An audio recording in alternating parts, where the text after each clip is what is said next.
Salam aleykum. Deməli, birinci qabda natrium hidroksid üstəgəl CO2 əmələ gəlir natrium karbonat üstəgəl su. Bura 2 yazıram.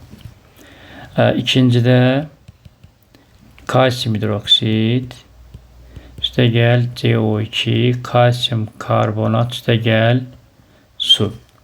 Üçüncüdə kalium hidroksid üstəgəl CO2 kalium 2CO3 üstəgələk su. M qram A faili yazıb hamısını. Yəni eyni rəqəm yazaq özümüz üçün. Tak yazıram 5 qram, aşağı 80, 5 qram, aşağı 74, 5 qram, aşağı deməli nə yazıram?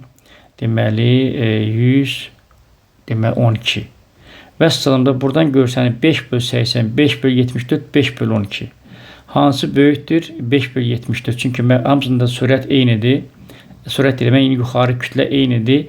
Molekülər kütlə fərqlidir. Hansında molekülər kütlə azdırsa, eyni kütləli suallarında oradan daha çox maddə alınır. Ona görə burada nə yazırıq? 2 böyükdür nədən? 1-dən, o da böyükdür nədən? 3-dən. Yəni 4-cü sualda doğru cavab C bəndi olacaq. 2 böyükdür, 1 böyükdür 2 olacaq.